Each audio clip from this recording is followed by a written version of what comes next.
When I inherited my uncle's waterfront property, the last thing on my mind was conflict.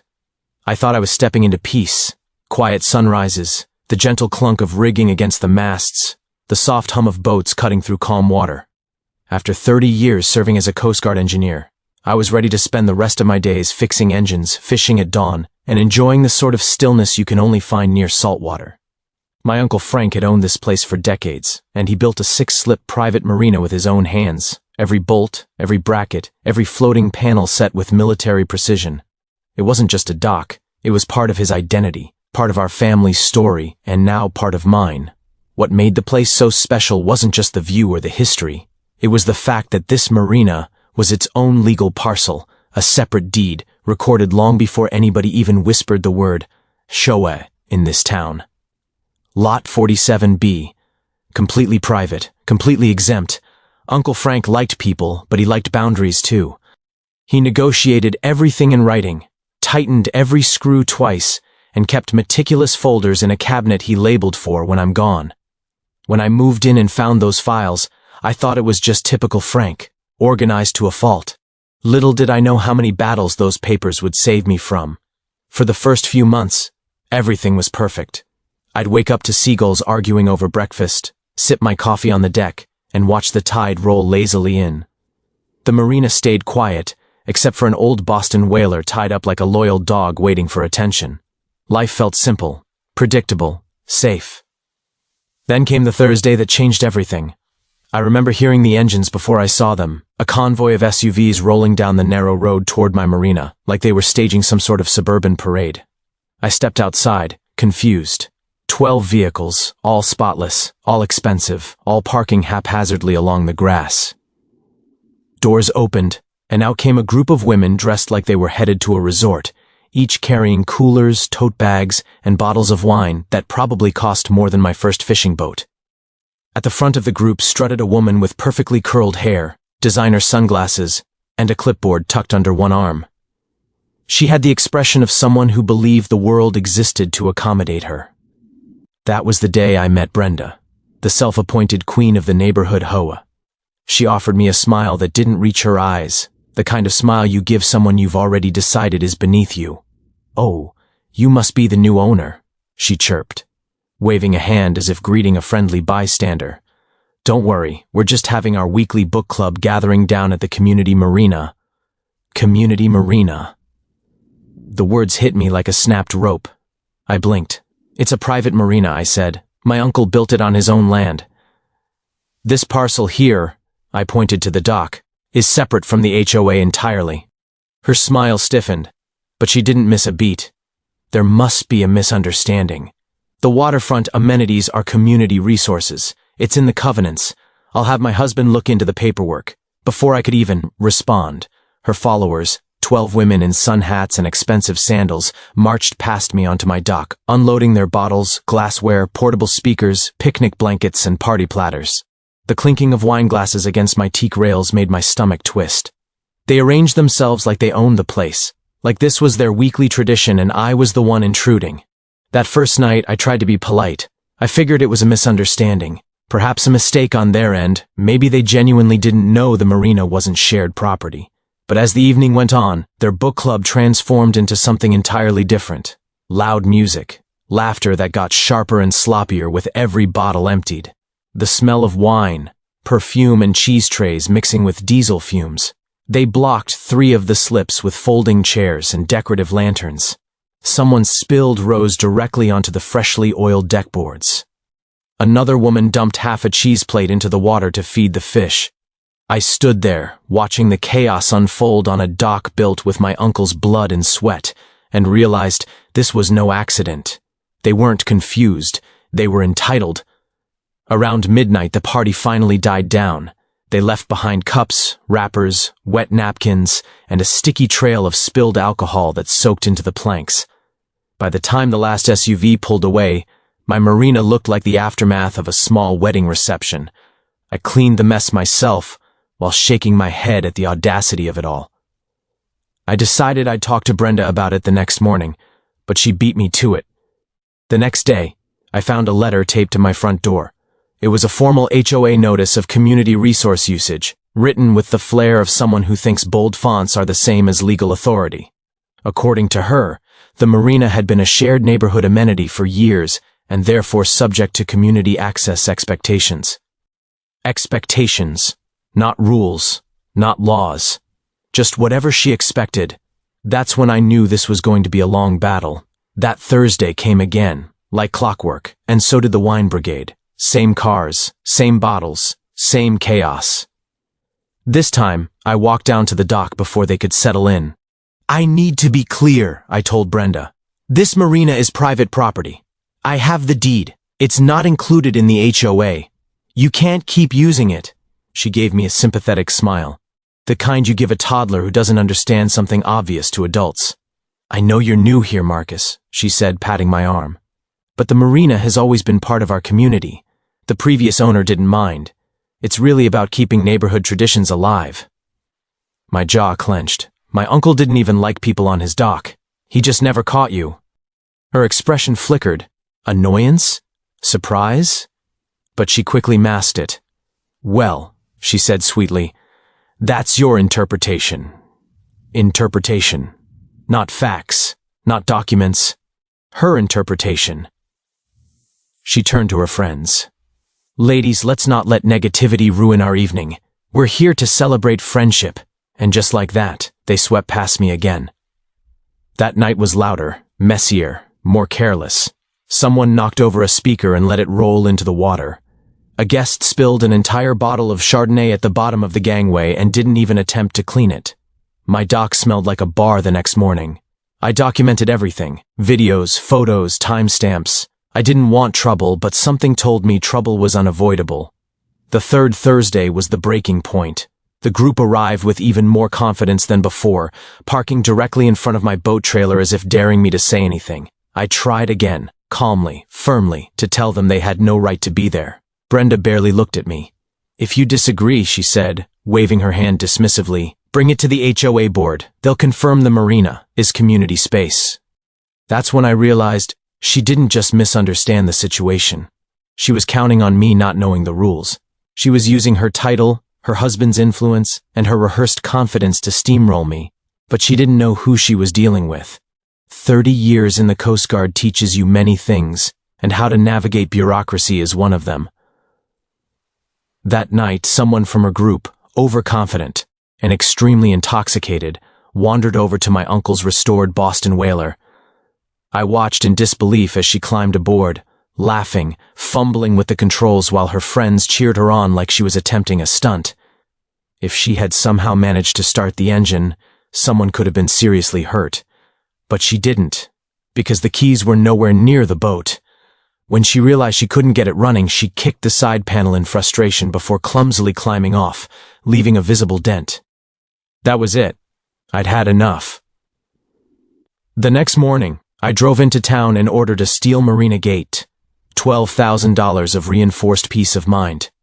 Electronic locks, remote access, tamper-resistant hinges. If they wanted to treat the marina like a nightclub, then I was going to treat it like a secure facility. The installation took 2 days. When the gate finally stood in place, solid and silver and immovable, it felt like installing a boundary I should have set from the beginning. And when Thursday rolled around again, they finally met the wall. I was on my deck when the first SUV arrived, then another, then a dozen. The women walked down the path chattering and carrying their usual wine cargo.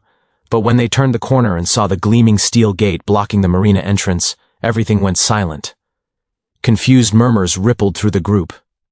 Then Brenda marched forward, her face flushing red, her jaw tightening like she'd bitten into a lemon. She rattled the locked gate. "What is this?" she snapped. "A gate," I said, appearing at the foot of the hill. "You can't lock community property," she barked. "Open it immediately." "It's not community property," I said calmly. "It never was." She took a step forward, pointing a trembling finger at me. "You are violating HOA regulations. I could fine you. I could file a complaint. You can do whatever you need to," I said. "But the parties are over." The silence that followed lasted only seconds, but it felt like everything, the past, the present, and the war that was about to begin, hung suspended in that moment. Her guests stared, unsure whether to leave or defend her. And then, with every ounce of fury she'd been storing up for 3 weeks, she shouted the words that still echo in my mind. This is common property. But it wasn't. And what happened next would prove it, loudly, publicly, and permanently. Because locking that gate didn't just stop the parties. It exposed the truth she'd been hiding all along. And it lit the fuse on a much bigger fight than either of us anticipated. The moment Brenda screamed common property, loud enough for the seagulls to flee the area, I knew she wouldn't walk away quietly. People like her never do.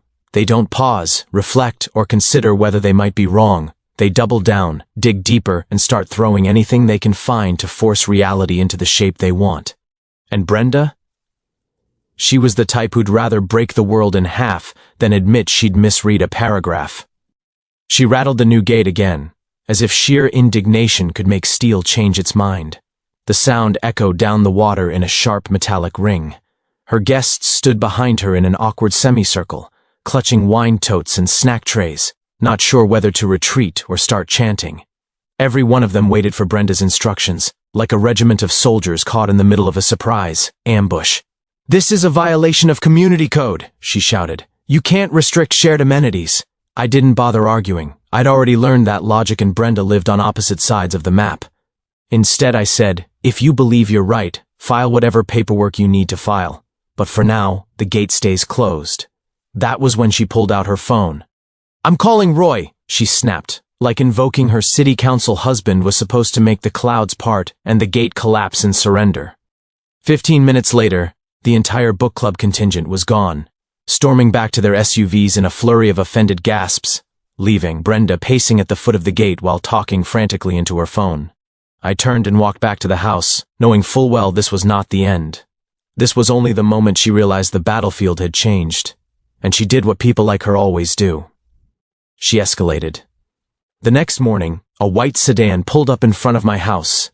Out stepped a man who looked like he'd been printed from the low-level bureaucrats section of an office supply catalog. Khaki pants, a clipboard, and the expression of someone who had perfected the art of frowning with uncertainty.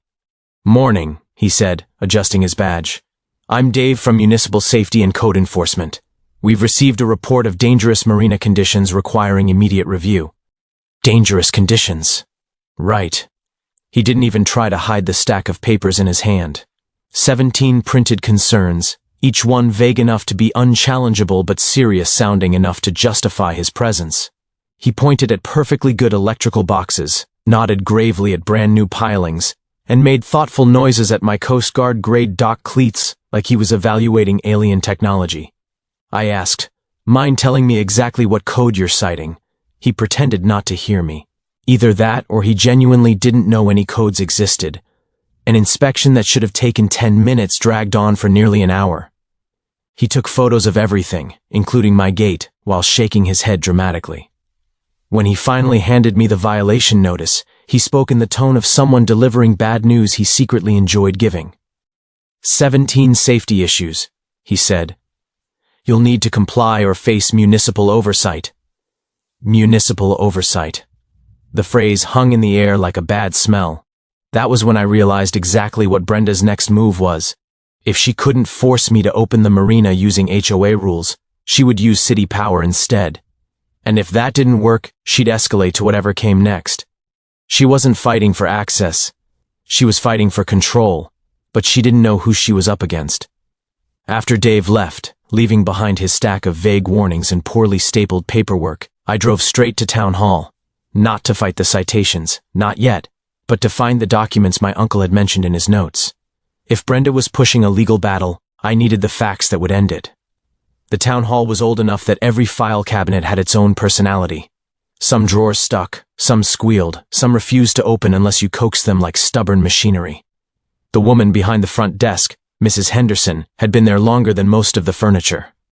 Her glasses were perched halfway down her nose, and she looked at me the way experienced clerks look at anyone asking for anything complicated, bracing for impact.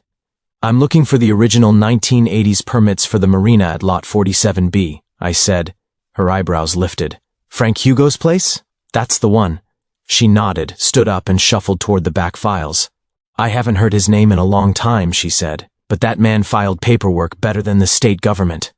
She pulled a dusty folder off a high shelf and handed it to me. Inside were the documents I'd hoped existed but wasn't sure I'd find. Original building permits, environmental clearances, Coast Guard floating dock specifications, surveys, and a recorded exemption letter stating, in clear, typed legal language, that the marina was entirely private property, not subject to HOA authority, and intentionally excluded before the HOA was formed. Not only that, there was a separate deed recorded for the marina, matched to one parcel number, Lot 47B. This was nuclear-level evidence, but Mrs. Henderson wasn't finished. You know something interesting? She asked, lowering her voice. That woman, what's her name? The fancy one with the sunglasses? Brenda? Yes, she was in here 6 months ago asking for these same documents. My stomach dropped. She requested the marina permits? I asked. Request, copy, and scan, she said. Asked about adverse possession laws, too. So she knew all along. She knew it was private land. She knew the marina was excluded.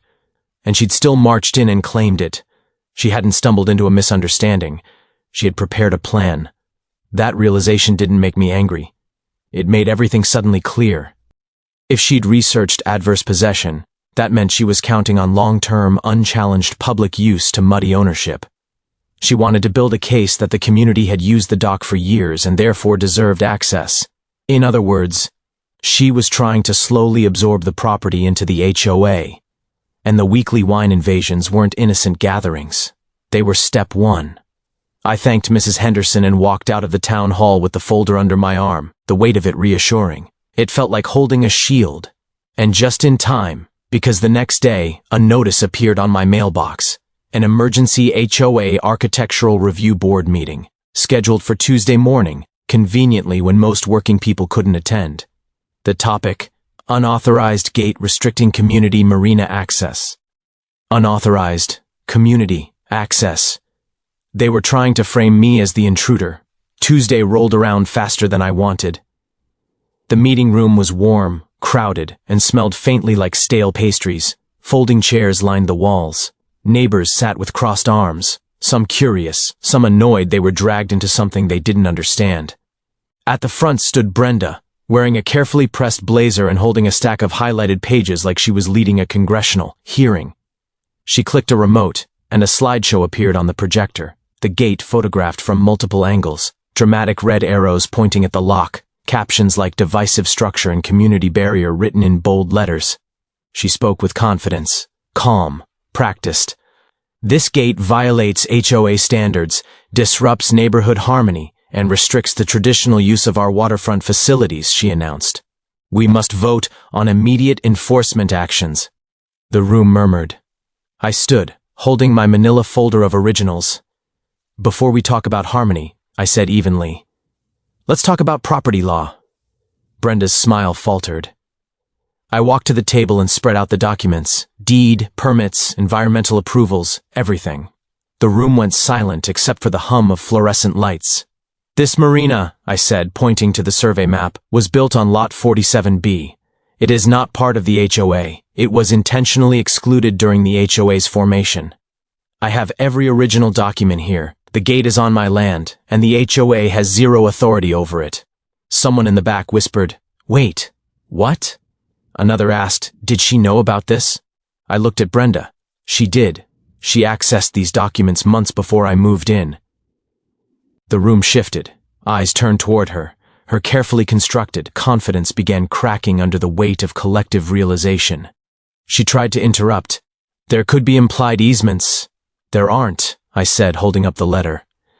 "Not for recreational use. Not for parties. Not for anything."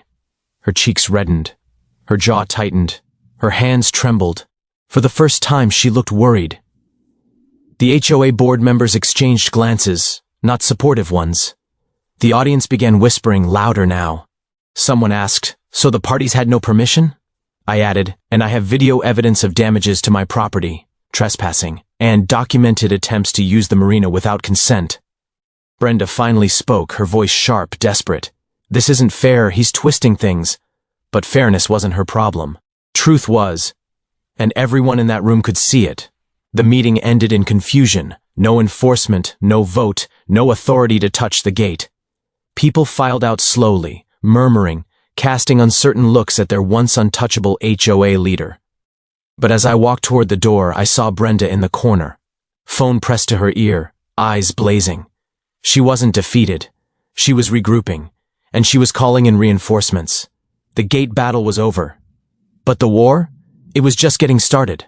The morning after the disastrous HOA meeting, I woke up expecting silence, maybe even a day of peace. Instead, I found a bright orange envelope taped to my front door, the kind that looks like it's been dipped in caffeine and hostility. Inside was a formal notice from the city, a mandatory environmental inspection, flagged as urgent. No date, no prior appointment, just a promise that someone would be arriving within the next 48 hours to investigate potential waterway interference. It didn't take a detective to know who was responsible. Brenda had moved her battlefield from the HOA room straight into the municipal offices, pulling every string she could reach. If she couldn't win with rules or intimidation, she would try to bury me under paperwork and bureaucracy.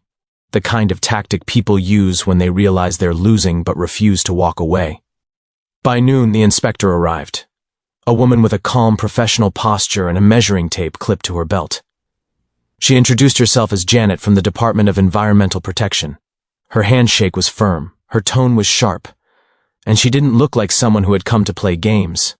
"I need to verify the marina's impact on water access and marine life," she said.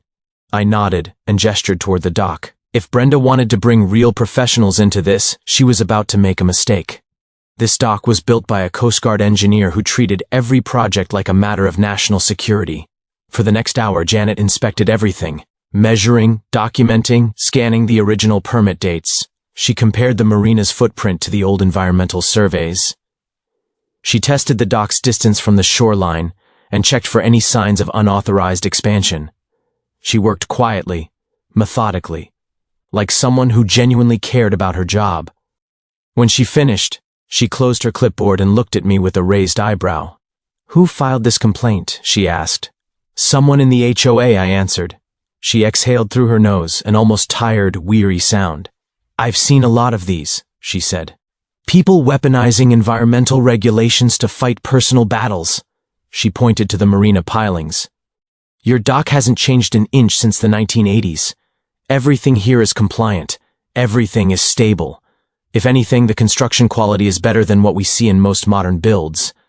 Then she added something with a tone that made me pause.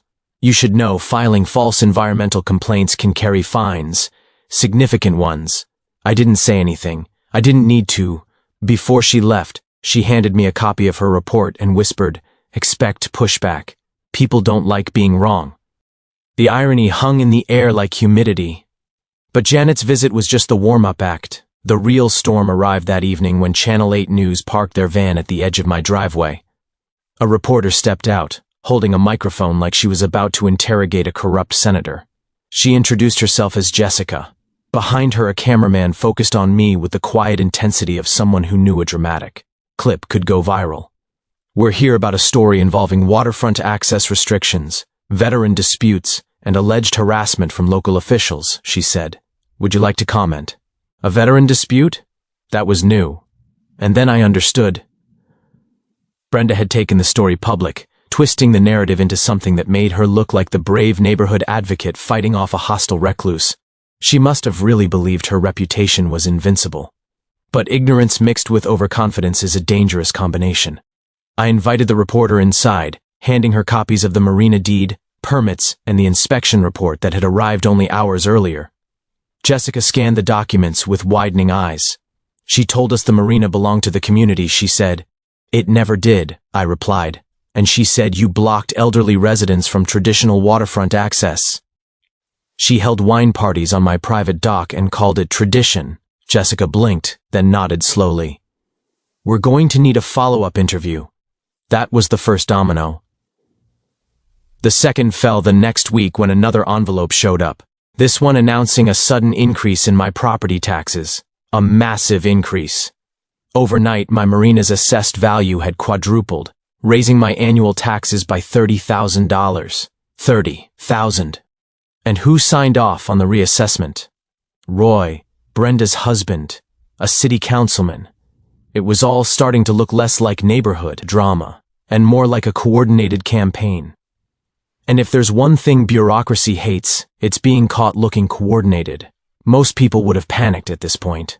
Most people would have tried calling the town, arguing, begging for explanations. But I've fought battles in harsher environments than this quiet Connecticut harbor.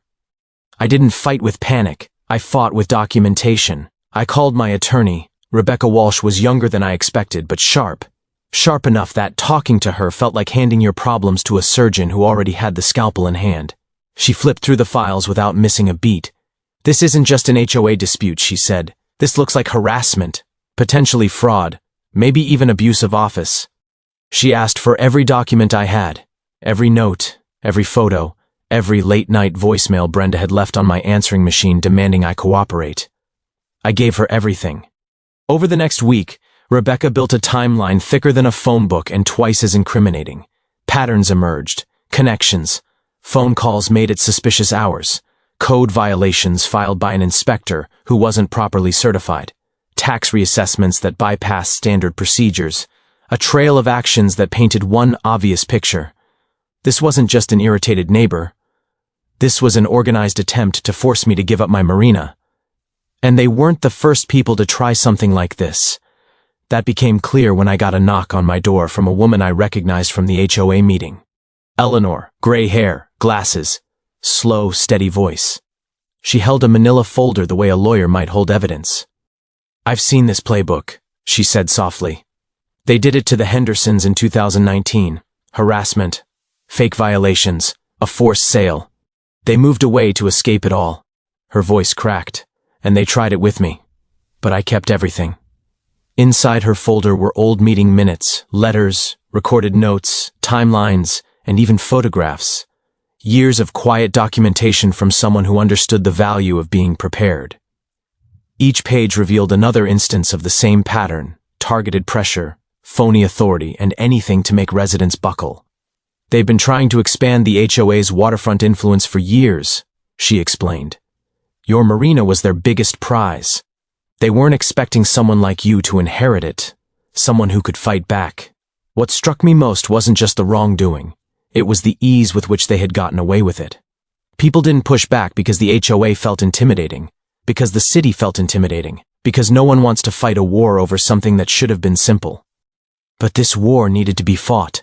Eleanor handed me the folder. "You're the first one who stood your ground. Don't stop. I didn't plan to." 2 days later, Brenda pulled her most desperate stunt yet.